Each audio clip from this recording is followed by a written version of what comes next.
Hey guys, Pancake Fave here. Welcome back to the channel. And today I have more of an interesting video. I'm recording this while I'm still sick. But this is a scheduled upload, stuff like that. So I've had this idea, and I just wanted to make it as video essay a little bit and talk to you guys about Ninjala. Um, this is a game that I like to play a lot. Not like always, but when I'm in the mood for it, I hop on Ninjala, I play it. But there are issues with Ninjala. And overall, it's just a game that is being forgotten with time. So let's talk about how Ninjala is, with time, losing its player base. So first I want to talk about the different game modes that you can play. So there is a Battle Royale mode, which is the one that I'm playing as I talk to you guys. That way you guys have something nice to look at. This is the online. It takes a bit to, get in a match. But overall, it's good. It's a good game. But there's limited time game modes that they do throughout the year. So there is the quick battles and room battles and select battles, which are like your basic game your basic game modes that you can play all the time.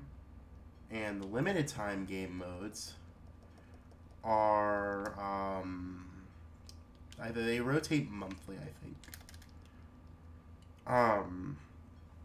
But there's Release the Beast, which is if you die, you get turned into a beast, and your job as a regular player is to kill the beast. And then there is Ninjala Striker, which is like a soccer mode where you hit the ball into the goal to win. Alright. So that one's pretty simple, and I've played it before. That one's very good. But then there is Turf Match. Turf Match is the most recent one. That one is the one that I don't know much for, honestly, because I didn't play it. But there's that one, and then there's Last Ninja Standing. Last Ninja Standing is not like this Battle Royale mode. In this Battle Royale mode, in Last Ninja Standing, you, it's basically like Fortnite, kinda. But it's with the same amount of 8 players, and the one who, if you die, you die. Like, that's it for the match. You don't respawn like you do in the Battle Royale mode, the regular one. So, they bring out new game modes every month, repeat some. But that's a good thing. That's good. So next we're gonna talk about the gameplay. Now the gameplay is very simple. You start with a small weapon, and throughout time you make it bigger and bigger to defeat more enemies. Just like I did, almost did right there. I'm about to die though.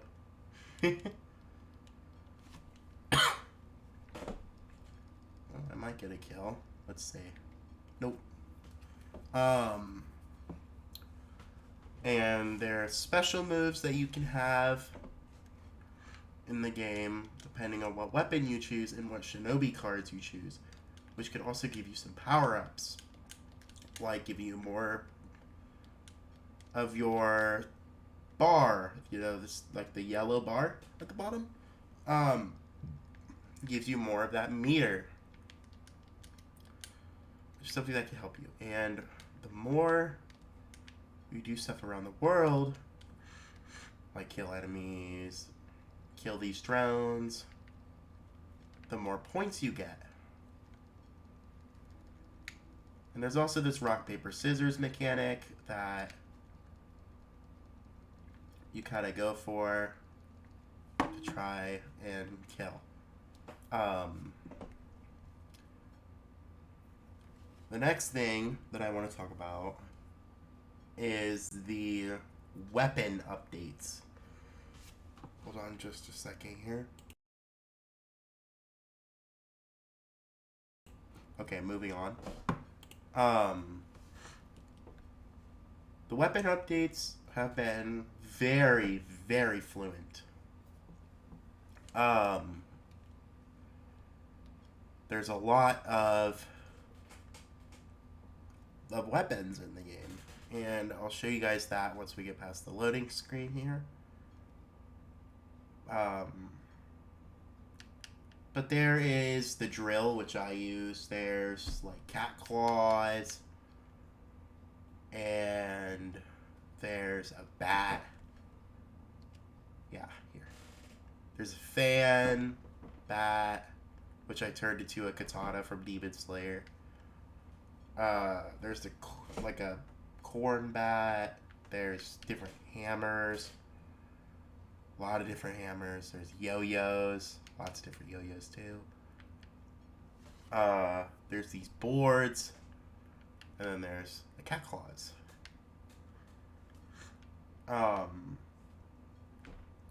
So there's a lot of different weapons. Mostly the same variety, but with different like attributes. So like this one is not the same as this one. It's different. There's also different colors and stuff that you could get through the gacha. Like this little Hubuki one. And for the sword, there's like this like royal one. It's cool. And they like give you different health bars and stuff like that. And then there's like these gun Itsumitsis, which if they hit you, you like blow up or something, and you do some damage. So like I have a Nezuko one from a collaboration that they did, and yeah, these ones are very cool. Yeah, that's like the different stuff that you can get. These are the shinobi cards, so like, you know, store double the capacity of your ninjutsu gauge. So you can get 2 of those specials ready, so you could use both at the same time. Make it go longer. You can get increased energy and more capacity, but you know your speed recovers slow.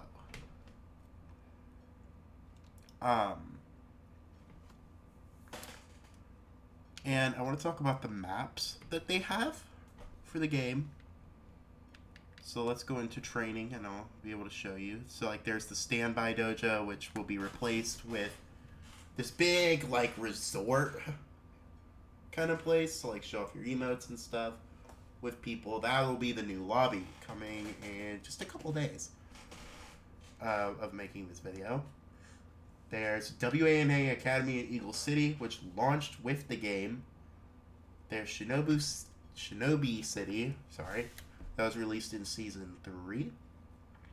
The Croissant area, which I think was released as Season 4. Fort Riverdale, Season 5, I think. Sphinx Valley, I think was Season 7. So the map updates are a bit consistent, but not always consistent. So there's the maps, and each of them are different, you know. They have different, like, areas you could hide in, different areas to get drones.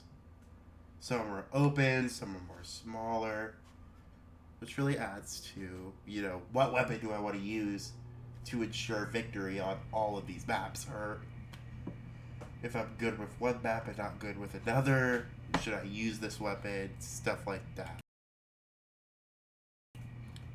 Moving on.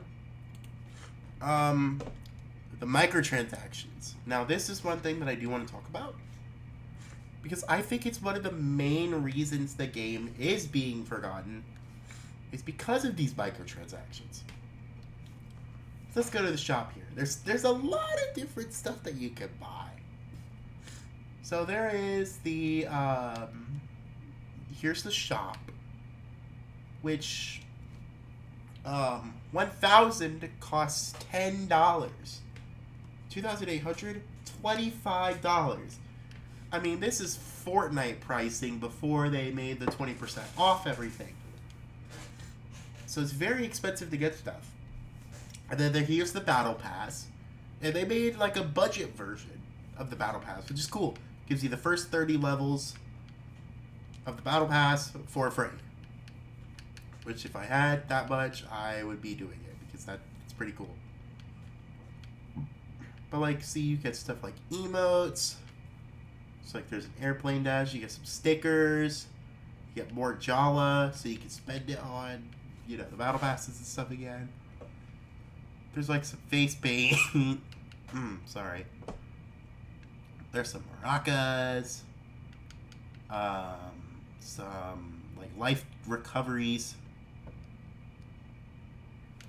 which I don't know what those do. There's like ipons for when you get really good kills. You get some music, more emotes, and you get outfits from it too. So there's a lot of outfits in the game, and a lot of them come from the Battle Pass, which is cool. Of course, they have like the Fortnite thing where there's a bundle, or you could just pay the $10 to get the full Battle Pass. But let's check out the Shinobi shop. Here is where things get very interesting. So, these are how much skins usually cost. 2,000 of these in-game dollars. Which, for this one, it's very good. This one's like a Puzzles and Dragons collaboration that they're doing right now, which I'll get to collaborations in a bit. It's like there's a Tori. Each of them come with, I think, the same song, right? No. They're different. That's cool. That's cool.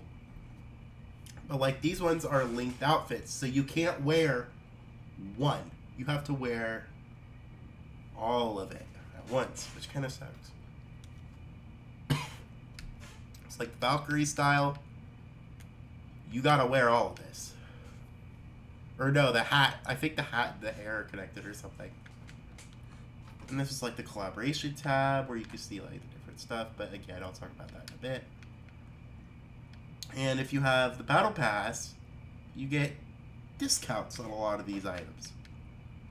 I don't have the Battle Pass, but like some of them go on sale for you know, people that don't have the Battle Pass. So like this sci-fi dystopia dress, it's 30% off, so you can get it for just about $10. But the regular outfits, these collaboration outfits will cost you $20 with 800 extra Jala, which gets you the Battle Pass pretty much, which is cool. I do like that.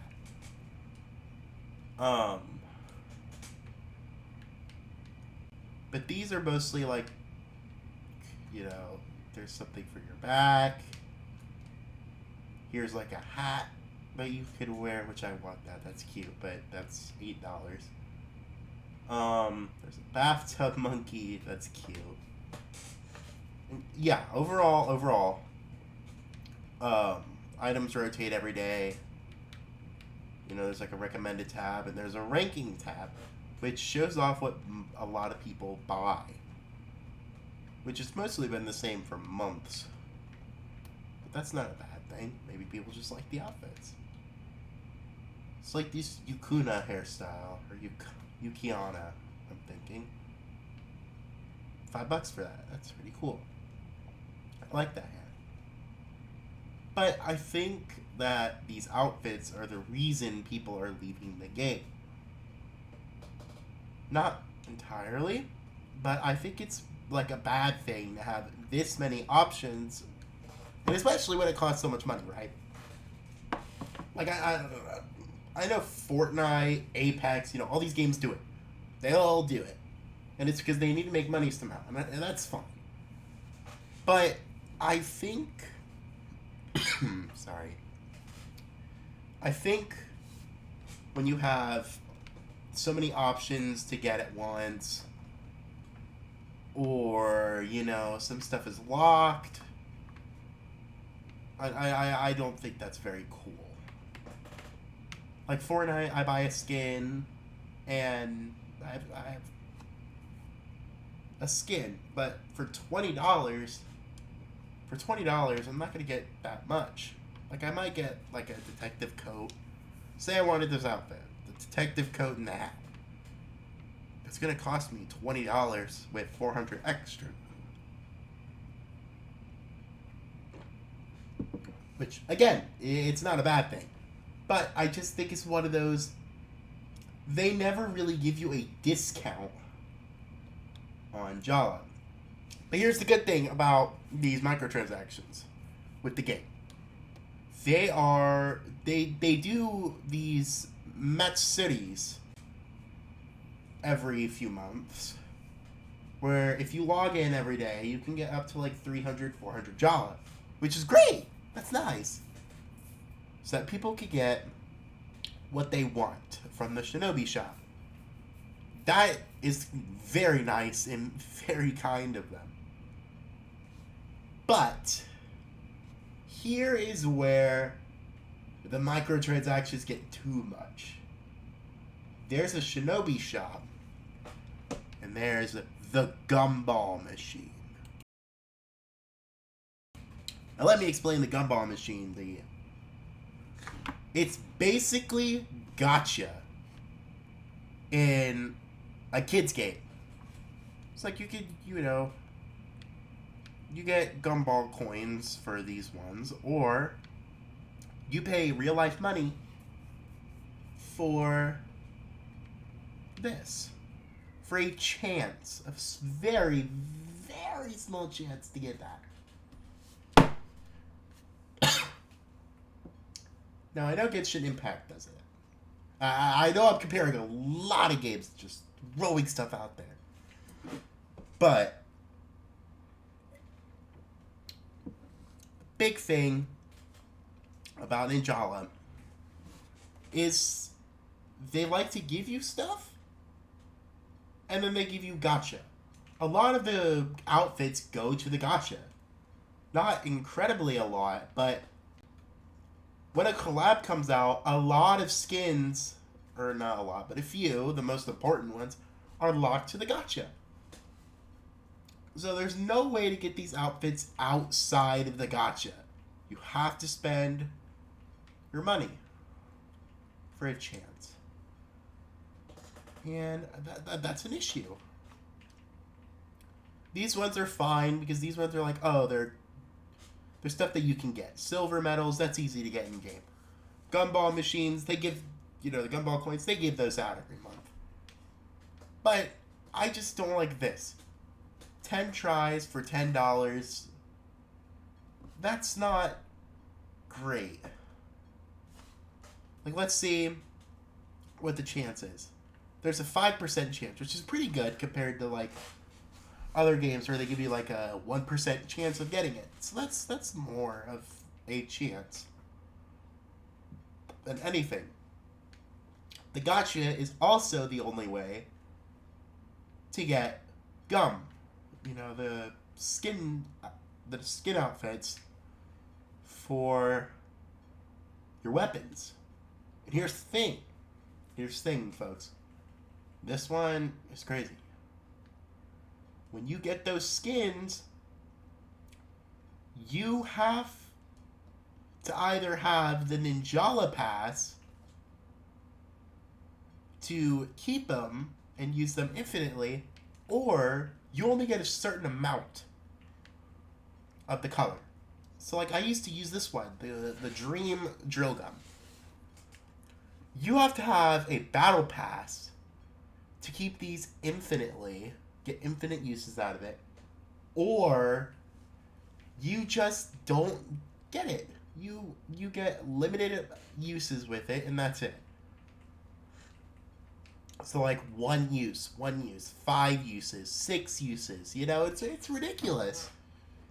Once these are in your inventory, they should be kept. You know, you should be able to keep this, not have to use it all up. And that just it annoys me because then you just can't, you know, have the one that you want. So like it's kind of tacky with your character. It's like that. Like, that's tacky with my character. I want to use this one. It seems more outfitty. I get to use it one time. That's it. So that kind of sucks. But that's fine. That's fine. So let's talk about collabs. Collabs in Ninjala are very often, and I mean very often. So, the ones that they've done so far, just to name a few, have been Monster Hunter Rise, Demon Slayer, and coming up in 2 or 3 days, Jujutsu Kaisen. So most of the collabs have been anime related, and that's fine. You know, they're a Japanese company, and the sponsorships are mostly going to be from anime. That's nice. So these collabs usually have a ton of outfits. Demon Slayer one, it gave you so many. There were like 10 or 12 different outfits. And one of them was locked to the gacha, the Gumball Machine. Monster Hunter had 3 outfits. One was locked to the gacha, which is what I have. There's also like the Ippon stickers that are collab related to. There's stickers that are collab related that you can get.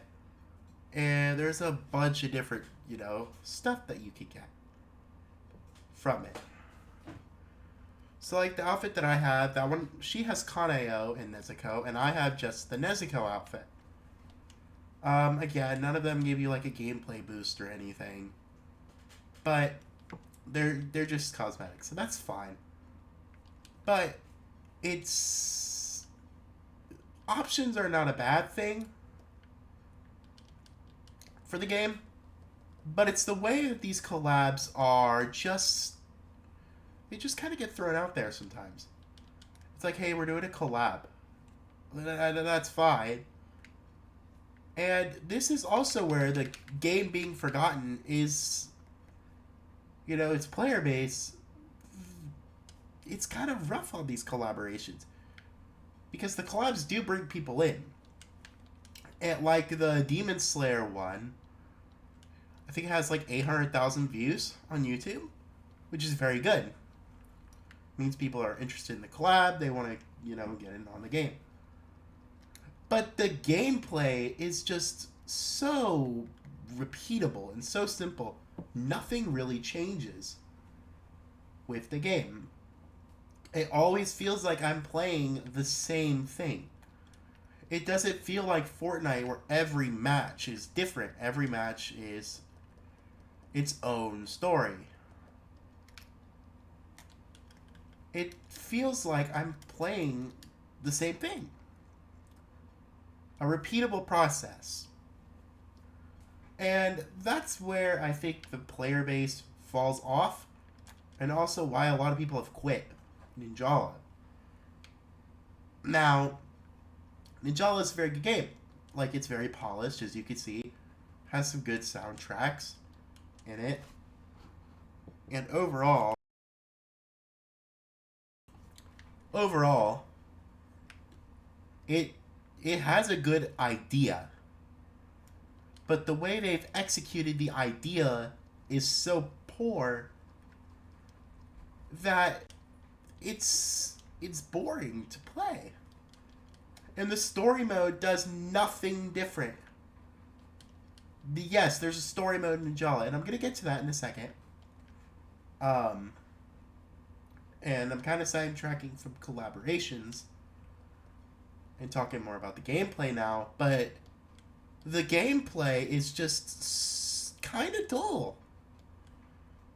And in the story mode, which are $10 DLCs, I want to mention that $10 DLCs, they're the same thing as the main game, just with a boss at the end, and you get some items from it.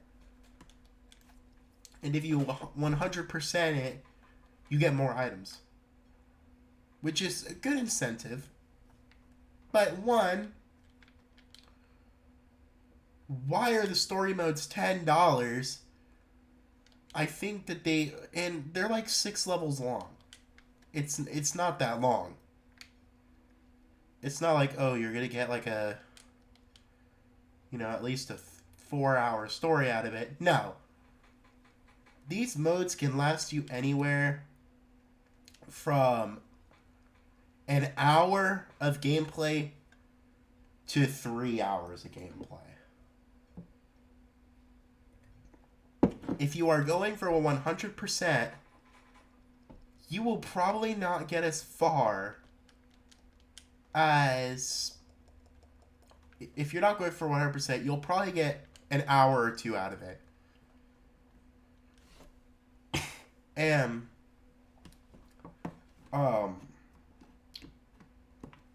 It's just kind of weird. For $10, you're paying for lore about this world, these characters, and it's only an hour long? You can't build your story more than an hour long? That's kind of bad. Also, you can get the weapon skins from Battle, which is cool. But I think that's just kind of scummy. Now, they have been trying to build the story in other ways. Now, what do I mean by other ways? They are now making an anime that you can watch for free, which is very cool. But here's the kicker. It's 1 episode a week. 1 episode a week. And that's fine. I worded that completely wrong. I'm very sorry. It is 1 episode a week, and after your episode, you only get a week to watch it. So, like, let's say, like now, I've wanted to watch the anime for a little while, but I haven't had the time. So I recently went to the YouTube channel. I was like, okay, I'm gonna watch the anime. They only have episode 8 available. Well, how am I supposed to know the rest of the story if I only have episode 8? So I have to resort to like pirating sites, stuff like that, because you can't stream it either. There's no streaming service for it. It only airs in Japan and once a week, in 1 episode a week on YouTube before it gets delisted for the next episode. So how am I supposed to learn more about these characters and really explore in depth their story if I can't even watch the story? I would have to stay up to date with it entirely. And imagine the people who get into this game, let's say, in a month or so.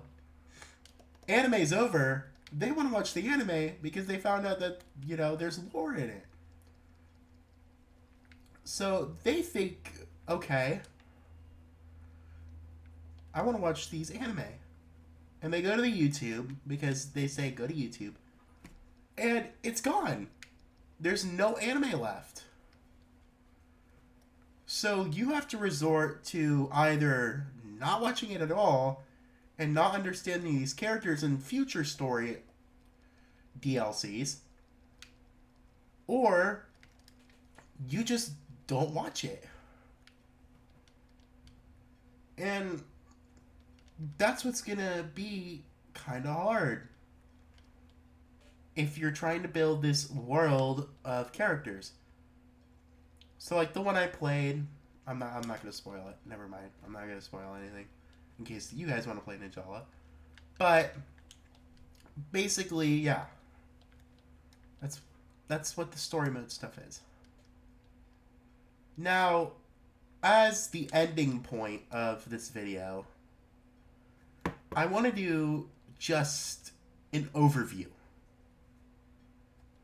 Ninjala on their YouTube channel, which is how I gauged a lot of the stuff in this video for the fan base, and why I call it the game that was forgotten. It doesn't have a very high player base anymore like it used to. Now, is that a bad thing? No. You know, games have their arc of when they die. And games have their arc when they come back alive. Especially free-to-play games. But the issue is they have 9 million downloads on Switch. But the people who want to play their game, you know, the people that play their game is only about a very conservative 13,000 people, which is a lot, but consider that the game has 9 million downloads. That's kind of bad. And only during collaborations do people really come in and play the game more, which is, again, good. They're getting good money stream. But that means that they're really not going to expand their gameplay. They're not really going to open up their... And this entire time of Ninjala being out, I know I'm jumping. It's my first time doing these video essays. But overall, I think if Ninjala wants to stay alive, it needs to change. Not... sorry. Not map-wise. Which, maps are good, but they're not the entire game. The game is feeling bland because the gameplay is the same. There's no real variety or change. It's the same thing every time. Which isn't fun for the most part. And again, probably why people are not really playing it anymore. But that is why I believe overall Ninjala is the game that has been forgotten for the most part. It still has the loving fan base, and I know it has a loving fan base. I play the game sometimes. It's very fun. Like, I'm level 64. That's pretty good. When the level cap is about 150. But I know this game has a loving fan base. I know there's still people that play it. I would say a very good conservative 20,000 people love this series to death. But the issue itself is just the gameplay. But to wrap things up,